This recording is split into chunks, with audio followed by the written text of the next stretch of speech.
you, Senator. Now it's my great pleasure to introduce the Ambassador and former Governor of South Carolina, Nikki, presidential candidate. Thank you.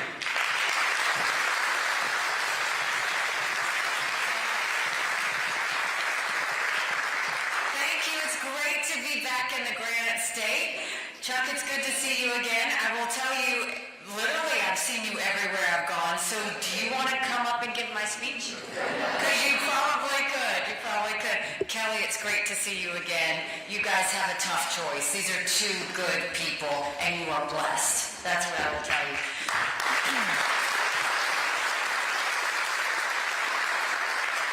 So I see some new faces, and I see some friendly faces that we've talked to before. So I'll tell you a little bit about myself. We'll go into where the country is. We'll talk about how to save her, and then we'll open it up for questions. And there's nothing I won't answer, so you can be thinking about what you want to talk about.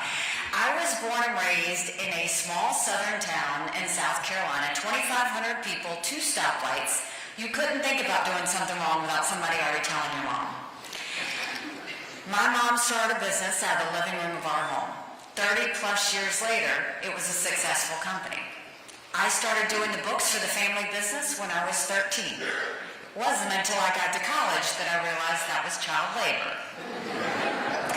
I am not an Ivy Leaguer. I went to a public university. I went to Clemson University, go Tigers, graduated with a degree in accounting. I'm not a lawyer, I'm an accountant. Accountants are problem solvers.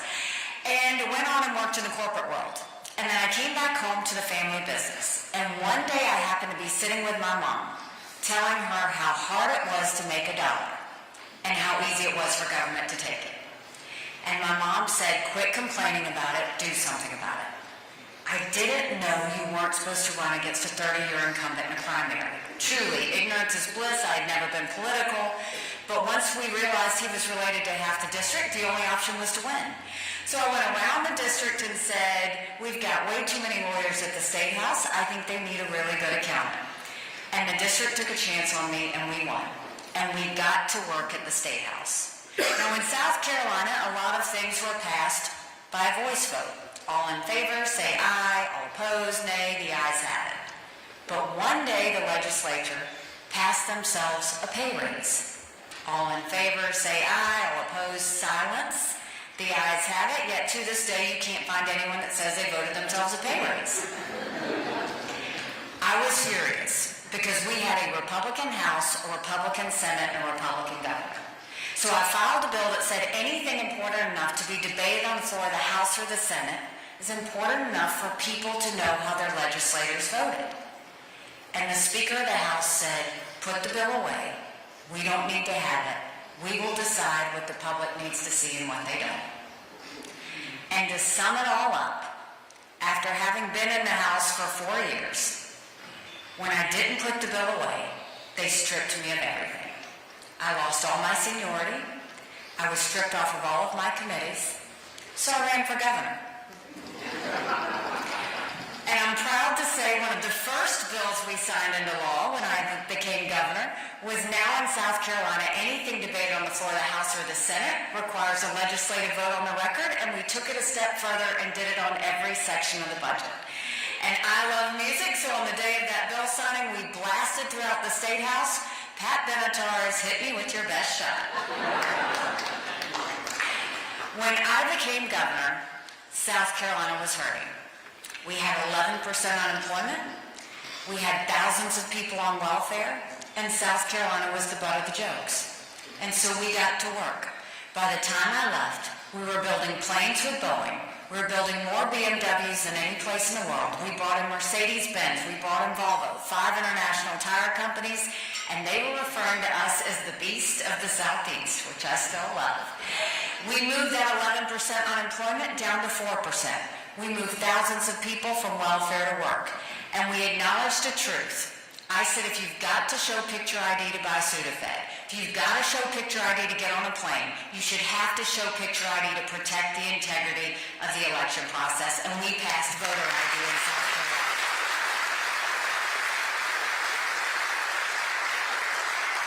We passed one of the toughest illegal immigration laws in the country. And then by the time I left, we had announced jobs in every county. We were named the friendliest state in the country, the most patriotic state in the country, and the #2 state in the country people were moving to. And then I got the call for the United Nations. And my honest response was, I don't even know what the UN does. I just know everybody hates it, right? But when you get the chance to serve your country, you jump. And so when I got to the UN, I wanted countries to know what America was for and what America was against. I didn't care if they didn't like me, but I wanted them to respect America. And so we pushed and we got to work. We moved ourselves out of the Iran deal. I negotiated the largest set of sanctions with China and Russia in a generation against North Korea. We moved the embassy from Tel Aviv to Jerusalem. But the best thing that we did was we took the kick me sign off of our backs, and America was respected again at the UN. Now I'm running for president, and I don't need to tell you how bad things are. You don't have to turn on the news to see it. You feel it when you go into the grocery store. We feel it when we fill our cars up with gas. We are $33 trillion in debt. We're having to borrow money just to make our interest payments. Biden has led us down a socialism creep. And I would love to tell you that Biden did that to us. But I've always spoken in hard truths, and I'm going to do that with you today. Our Republicans did that to us too. You go back and look at that $2.2 trillion COVID stimulus bill that they passed with no accountability that has now left us with almost 100 million Americans on Medicaid, 42 million Americans on food stamps. Did they try and make it right? Did Republicans try and fix it?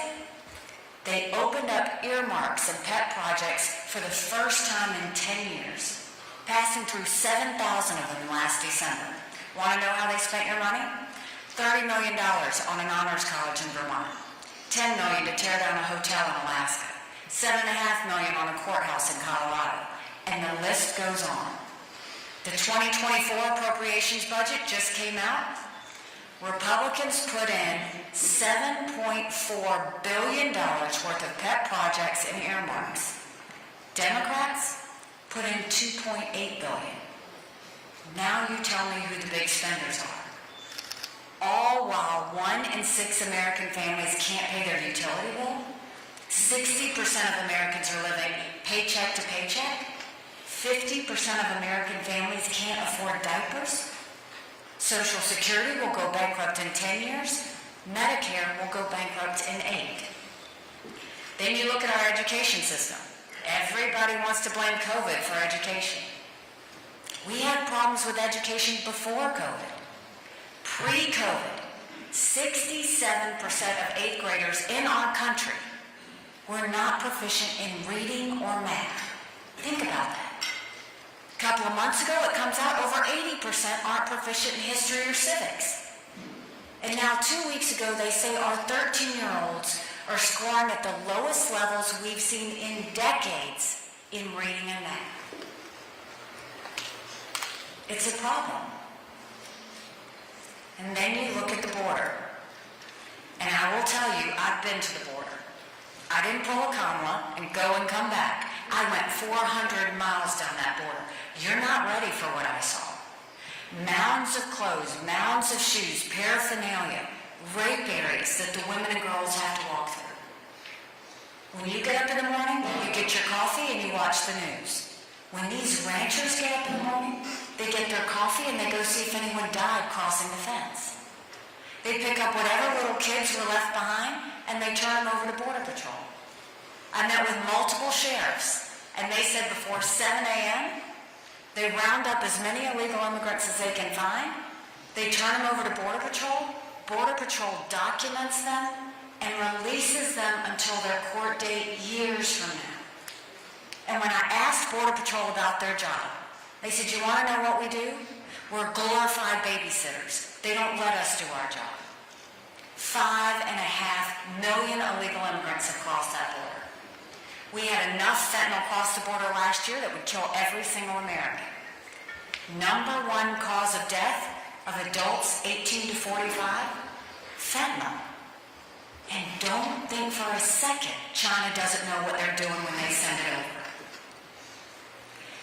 And then, my parents always taught me, you take care of those who take care of you. I'm going to ask you for taking care of those who take care of us. Right now in America, 33,000 veterans are homeless. 1 in 3 veterans suffers from PTSD or thoughts of suicide. We lose 22 heroes a day to suicide. If a veteran wants to get a doctor's appointment at the VA, the average amount of time, 29 days. Why 29 days? Because on the 30th day, they can go to the doctor or hospital of their choice. So midway through the 29 days, they get a call to reschedule, and the clock starts all over again. It's shameful. Shameful how we treat our veterans. So that's a lot of bad, right? It's hard to find anything good. But now I'm going to tell you what I told South Carolinians when I became governor. No more whining. No more complaining. Now we get to work. How do we fix it? When it comes to the economy, let's claw back the $500 billion worth of unspent COVID dollars that are still out there. Instead of 87,000 IRS agents going after middle America, let's go after the hundreds of billions of dollars of COVID fraud that we know exist, 1 out of every $7. If 8% of our budget is interest, quit borrowing, cut up the credit cards. Every one of you balances a budget every day. I balanced a budget as governor. Why is Congress the only group that refuses to balance a budget? When I'm president, we'll stop the spending, we'll stop the borrowing, we will eliminate the earmarks, and I'll veto any spending bill that doesn't take us back to pre-COVID levels.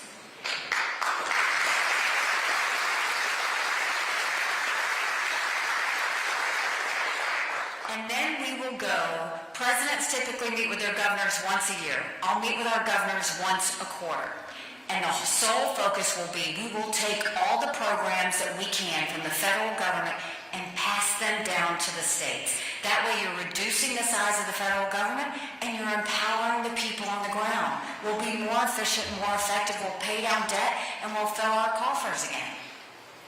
And then when it comes to education, we knew in South Carolina if a child couldn't read by 3rd grade, they were 4 times less likely to graduate high school.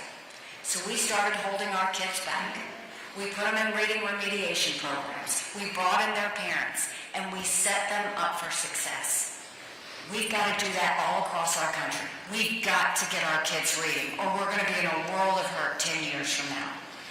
We need to make sure that no parent ever wonders what's being said or taught to their child in the classroom. We need complete transparency in school. And then we need to remember that we have one job as parents.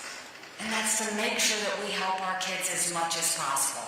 But we can't do that unless we make sure across this country, every parent gets to decide which school their child goes to. And then let's build things in America again. Let's put vocational classes back in the high schools.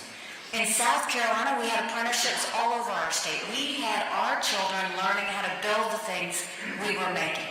Let's do that and allow them to really become a part of our economy. And when it comes to the border, we'll do what I did in South Carolina, but we'll take it a step further. And I know you're feeling it on the northern border as well. We will make sure we do a national E-Verify program so that every business has to ensure that the person that they're hiring is here legally.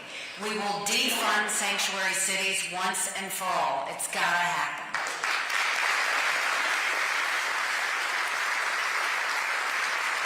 Instead of the 87,000 IRS agents, let's put 25,000 Border Patrol and ICE agents on the ground and let them do their job. We will go back to the Remain in Mexico policy because guess what? Nobody wants to remain in Mexico. And then instead of catch and release, we'll go to catch and deport. And when it comes to the fentanyl, we will get our special military operations to go and take the cartels out. Mexico has proven they're not going to do anything about it. We have to do something about it and stop having Americans die on China's watch. Then finally, when it comes to our veterans, The media shows what happens when they deploy, and the tears are shed. And they show what happens when they come home, and it's a blessing. My husband is a combat veteran. He deployed to Afghanistan. It truly is a blessed day. But after the hugs and after the reunion, the hard part starts. It's the transition that's tough. When my husband got home, he couldn't hear loud noises. He couldn't be in crowds. Life had passed him by for the year that he was gone, and the transition was tough.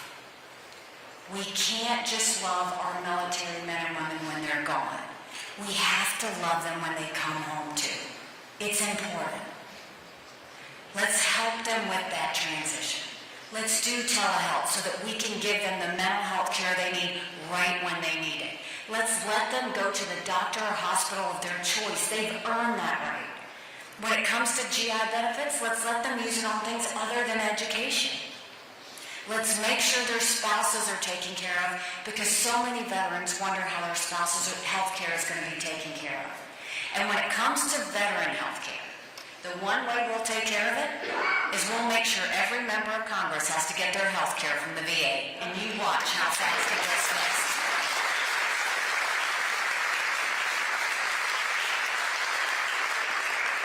It'll be the best health care you've ever seen, I guarantee it. So those are the domestic issues. And any one of those, Congress could have fixed, right? But what has Congress done for you lately? Nothing. It is time that we have term limits in Washington, D.C. It's long past time. And we need to have mental competency tests for anyone over the age of 75. I'm not being disrespectful when I say that. These are people making decisions on our national security. They're making decisions on the future of our children's economy. We need to know they're at the top of their game. I don't care if you do it for 50 years and up. But right now, the Senate has become the most privileged nursing home in the country.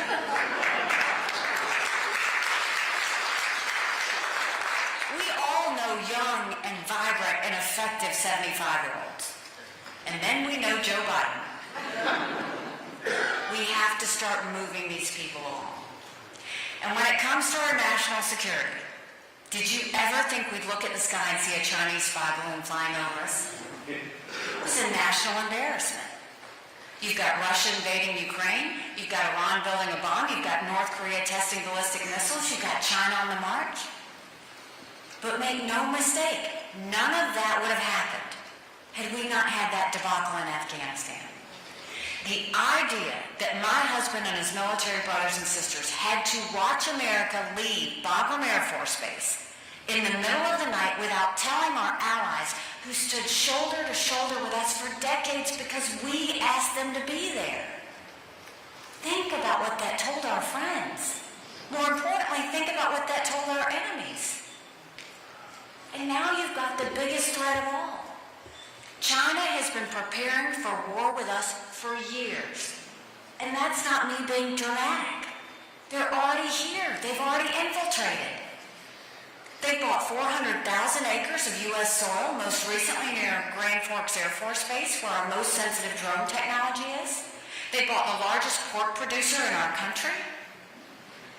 They continue to send millions of dollars to our universities, stealing research and spreading Chinese propaganda. They sent enough fentanyl across the border and killed more Americans with fentanyl than the Iraq, Afghanistan, and Vietnam wars combined. We lost 75,000 Americans just last year from fentanyl. Then you go and you look, 90% of law enforcement drones in our country are Chinese. So you got upset when a Chinese spy balloon went over. Just think of all these mini spy balloons that are doing surveillance right now. There's a list of technology we never want China to get because it builds up their military and it threatens America. Yet the Biden administration approved 70% of those requests last year. And when it comes to the military, China has been building, modernizing, and strengthening their military to a scary point. They now have the largest naval fleet in the world. They have 350 ships. They'll have 400 ships in 2 years. We won't even have 350 ships in 2 decades. They're doing cyber, they're doing space, they're doing artificial intelligence. They've developed hypersonic missiles. We've barely gotten started. And now China is the biggest developer of neurostrike weapons. Weapons engineered to change the brain activity of military commanders and segments of the population. This is no joke. They don't see us as a competitor. They see us as an enemy. We have to start being strong. For too long, Republican and Democrat presidents thought if we were nice to China, they would want to be like us. They don't want to be like us. They want to be communist China. We have to change the way we look at them. So how do we fix it? We make sure that we stop allowing them to buy any U.S. soil and we take back what they've already purchased. We go to our universities and we say, you either take Chinese money or you take American money, but the days of taking both are over. And we get that Chinese infiltration out of our universities. When it comes to fentanyl, we go to China and say, we will end all normal trade relations with you until you stop killing Americans. You watch how quick they end that fentanyl flow because they need us for their economy. And when it comes to technology, we'll make sure that that technology list is not a suggestion, it's a blacklist. Quit sending things that help China. We have to start protecting America. When it comes to making sure that they stop stealing intellectual property, hold their hand to the fire. They steal $600 billion from us every single year. And when it comes to our military, strong militaries don't start wars. Strong militaries prevent wars. We have to strengthen our military, modernize our military. The next war is not going to be land, air, and sea. It's going to be land, air, sea, cyber, artificial intelligence, and space. Let's get our military up to speed. Pull down, and it's not throwing money at Department of Defense. It's pulling down the bureaucracy, getting rid of the red tape, stop helping favored companies. And for God's sake, stop making our military take gender pronoun classes. It's demoralizing to them. There were 2 things that our enemies never wanted us to have at the UN. They never wanted us to have a strong military, and they never wanted us to be energy independent. We won't just be energy independent, we'll be energy dominant. No more going hat in hand to Saudi Arabia, no more getting dirty oil from Iran or Venezuela. We know what we need to do to fix our country, domestically and from a national security perspective. But the one thing that we have to focus on now, we have to end this self-loathing that has taken over our country. The idea that people say America's bad or rotten or racist. I was elected the first female minority governor in history. America's not racist, we're blessed. Our kids need to know to love America. They need to be saying the Pledge of Allegiance when they start school every day. 2 months ago, I dropped my husband Michael off at 4 a.m. for another year-long deployment.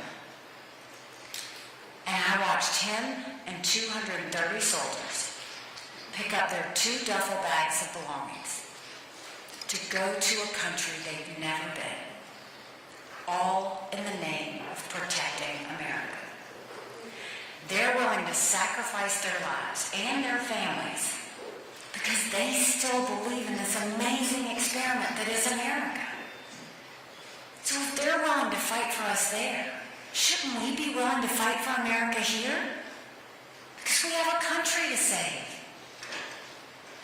Do you remember when you were growing up?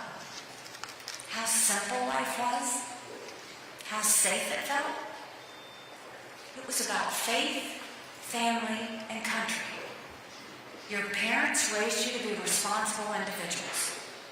You went to school and you learned what it meant to be successful. You went to church or your place of worship and you found your faith and your conscience. Don't you want that again? Because we could have that again. But in order to do that, we have to face some hard truths. Republicans have lost the last 7 out of 8 popular votes for president. That is nothing to be proud of. We should want to win the majority of Americans. We have to fight to do that, but the only way we're going to do that is if we have a new generational leader. We've got to leave the negativity of the past. We've got to move forward with solutions of the future. But to do that, it's going to take a lot of courage. Courage from every person in this room. Courage for me to run. And courage for every one of you to remember. Don't complain about what happens in a general election if you don't play in this primary. It matters. When I first ran, someone asked me why I was running. And I said, my parents came here 50 years ago to an America that was strong and proud and full of opportunities. I want them to know that country again. I'm doing this for my husband Michael and his military brothers and sisters because they need to know their sacrifice matters. They need to know that we love our country. I'm doing this for my daughter who just got married, and I saw how hard it was for her and her husband to buy a home. And I'm doing this for my son who's a senior in college. And I'm tired of watching him write papers of things he doesn't believe in just to get an A. That's not us. That's not America. And for the first time, 78% of Americans don't think their kids will have as good of a life as we did. We can't be okay with that. I'm not okay with that. We have a country to save. But if you will join me, if you will commit to this fight, I promise you, our best days are yet to come. Thank you so much. God bless you. Thank you.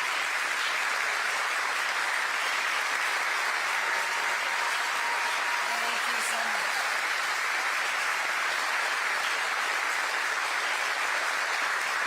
Thank you. And now y'all were so good to listen to me, so now we're going to turn the tables on you. We will open it up. I don't know how many questions we can do, but we're going to do as many as we can. We'll open it up for questions. There's nothing I won't answer. You might not like my answer, but there's nothing I won't answer. Andrew's got the mic. Just raise your hand. He'll come your way.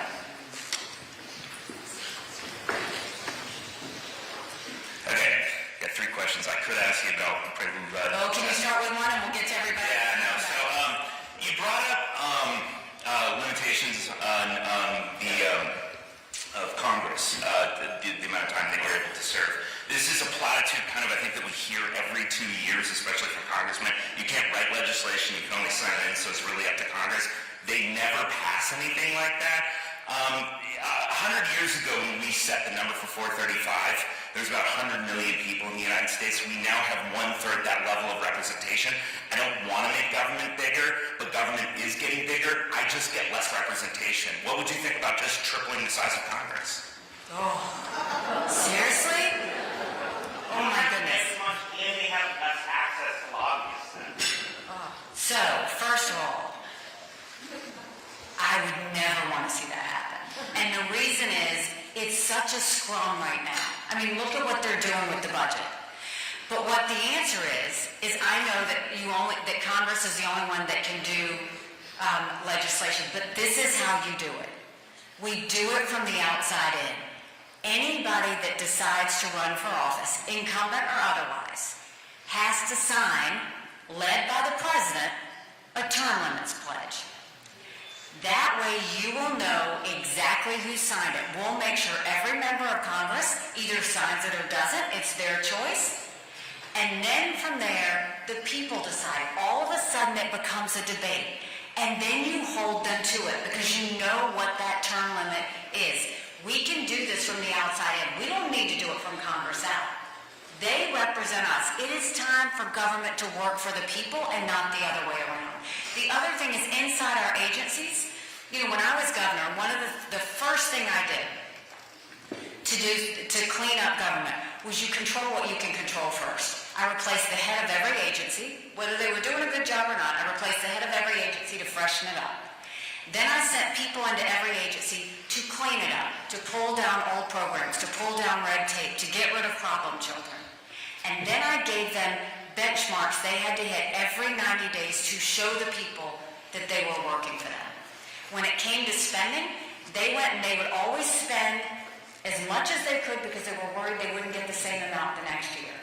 So we started putting all of their spending online. We'll do that at the federal level too.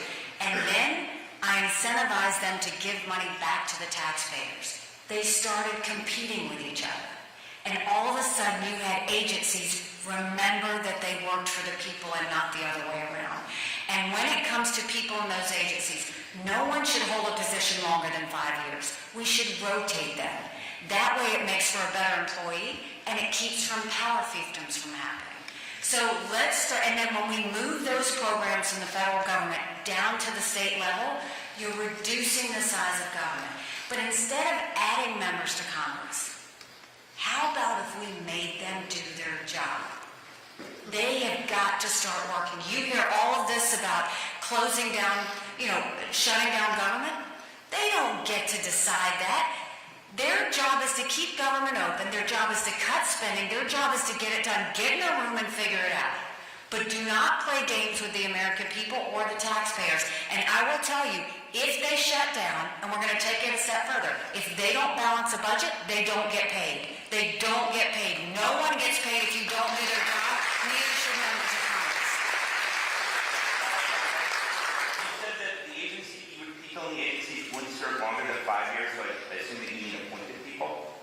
So if we can come up with a way that they rotate out every 5 years positions. So if you're in the Department of Revenue, you can rotate out into different positions. That's what makes a good employee. Wouldn't that make those employees out there, like all the Democrats, the lifers, the ones who are truly in charge of those agencies, if we didn't have people with a little bit more? No, you get rid of you get rid of all the politics and you get rid of the power out of there. You have to, when you've got someone that sits in a position and they control everything. I saw it firsthand at the State Department. They literally, when I went to go give my first speech opposing Russia for invading Ukraine, they called me and said I couldn't give the speech. And I said, why? And they said, you can't say it. And I said, okay, what's factually wrong? I'll change whatever is factually wrong. They said, nothing, but you can't talk like that. And I said, look, you tell me facts, I get to say what I want. That's what happens when people get those power fiefdoms in our agencies. You've got to break that up. The only way to break that up is you can't have someone who's sat in that same position 20 years that controls the policy of what people say. It's wrong, and it's causing a problem, and I saw it up front and personal, and it keeps good people from doing good things. So you're saying you would actually move? Okay, let's move on. We'll move on. I can answer questions after everybody else is done. Andrew? Thank you for taking my question in Bedford. Of course. My name is Ted Gorski. I'm one of the representatives that represents this fine town of Bedford. My concern is the rogue Department of Justice and the rogue FBI. They're getting out of control. Lady Justice is supposed to be blind with the scales. What will you do to get those two organizations back on track so they're really following the law, what they're supposed to be doing, and not making up things? It's a great question. That's a lot. It goes back to a lot of what I said to the gentleman, is you have to go and really clean house. When I did this in South Carolina, some agencies we tweaked, other agencies we gutted. You look at the Department of Justice, I mean, you could see the hearing yesterday. Now there's more questions than there are answers. And you look at our intelligence communities, and this isn't just with what's happening with Trump. I mean, look at the fact, why didn't they tell us about Afghanistan? You know, there's so many things, the intelligence departments, they're just not up to par doing their job the way they should be protecting the American people, that it's not just the head that you're going to have to clean out, you're going to have to clean out all of senior management. But I'll give you an example of what you have to set the tone. So when I was at the UN, my very first week, drinking out of a fire hydrant, getting ready for the job, someone who worked for me that I didn't know at the U.S. mission at the United Nations got on the phone with all the press and told them what my agenda was. This goes back again to what the gentleman said, right? Goes and says what my agenda, it wasn't my agenda. And so I told my staff, I said, I want whoever this is, fire them. And the staff came back to me, you're never going to guess who this was. This was John Kerry's sister. She worked at the U.S. Mission for the United Nations. And I said, she needs to be gone, fire her. And they said, you can't. She's here for 6 more months. And I said, you take her key pass, you take her computer, and we will pay her to sit at home for 6 months, but she is not to walk back in these doors. And we did. And I will tell you, we didn't have any more problems from anyone else in that entire mission because you set the tone and you hold people accountable. You look at...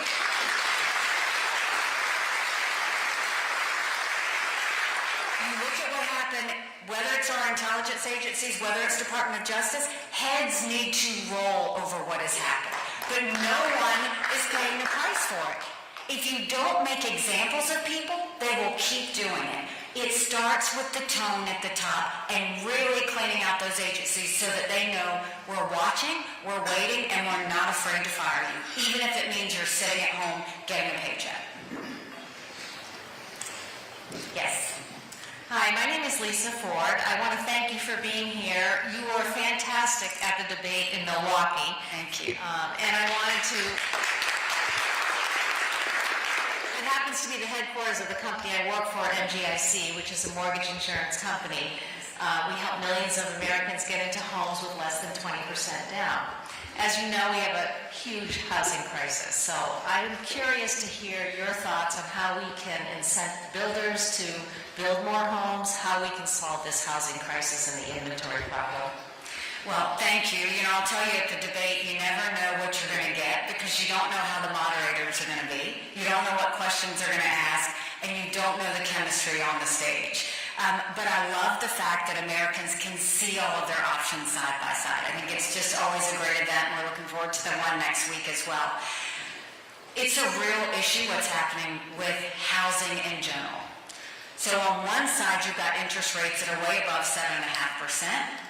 It's hard for anyone to afford it, and the builders see that. So builders don't want to build if they don't think they can sell. So we have a supply issue. There's not enough homes. We have an inflation issue. We have to deal with inflation first to give builders confidence that they can do that again. So we have to go and get energy dominant. Stop all of what's happening with the EPA. Permit pipelines, move out of the way, stop demonizing producers, and let's start using the resources we're blessed to have. Stop the spending, stop the borrowing, let's get things down. And when you flush money into government, like the Inflation Reduction Act or the CHIPS Act, you do a great amount of damage to regular, hardworking people. And we're seeing that. That's what caused inflation to go up. You can't keep doing that. So the first thing we've got to do is get inflation down. The second thing, that will give builders confidence that they can build. But right now, even banks don't want to lend. And so there's been a shift where they've made the criteria, and I saw this with my daughter, they have made the criteria so hard that I don't know how the younger generation's ever going to be able to afford a home. We've got to make sure there are options for people. It is the American dream to own a home. We have to make sure we do whatever it takes to create more options, to create more flexibility, and to make sure that young people have a chance to get a home. We've got some work to do, but it can be done. We just have to get some confidence back in the system. Over to you, right? Where are you? Here. Okay. This is our last question. Oh, make it a good one. I wanted to read your book and found the chapter on Charlottesville particularly moving. That's very well done.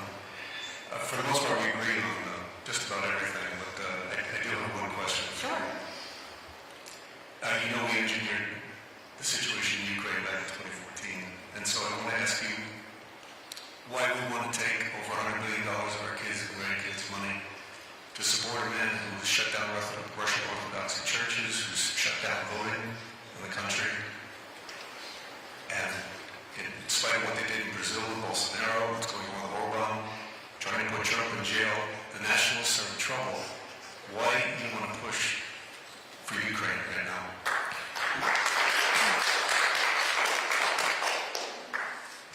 When you look at the situation in Ukraine, I would beg you to really look at real back up on what you're saying.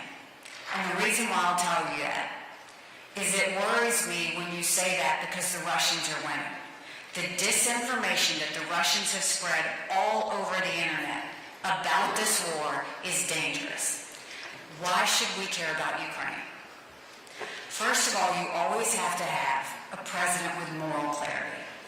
Someone who knows the difference between right and wrong. Someone that knows the difference between good and evil. Here you had a thug invade a pro-American, freedom-loving country. And what happened? The world gave them 5 days to survive. And look at them now. Regardless of what's happened, the Russians have hit, Putin has hit rock bottom. We know that because he just went to Kim Jong-un for a bailout. They're getting drones from Iran, they're getting missiles from North Korea. They've lost 50% of their defense status. They've raised the draft age in Russia to 65. And why should we care? Because Russia held hands with China, made it clear to the world before the Olympics that they were unlimited partners. A couple of months ago, a Russian plane hit a U.S. drone. What happened? President Xi showed up in Russia and held his hand again, saying unlimited partners. A win for Russia is a win for China. Always remember, dictators tell us exactly what they're going to do. They're very transparent. China said they were going to take Hong Kong. They did. Russia said they were going to invade Ukraine. We watched it. China said Taiwan is next. We better believe them. Russia said after Ukraine, it's Poland and the Baltics. If that happens, we're looking at war because those are NATO countries. Russia has never invaded a NATO country. They've invaded Georgia, Ukraine, and Moldova. They don't invade NATO countries, but they invade wherever they think they can get a stronghold. We have spent 3.5% of our defense budget for Ukraine. Percentage of GDP, 11 European countries have invested more than us. That is a small price to pay to prevent my husband and other men and women from going to war and protecting America. And you know who the biggest supporters are of us in the West helping Ukraine? The Taiwanese. Why? Because they know if Ukraine wins, China will leave them alone. China is watching this very closely. They watched every company that left Russia. They watched every country that helped Ukraine. They are all waiting for us to pull in Afghanistan, to just run.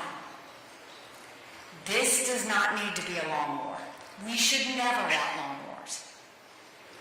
Biden has missed multiple opportunities to end this war. Multiple. First of all, Russia surrounded Ukraine a whole year before they invaded.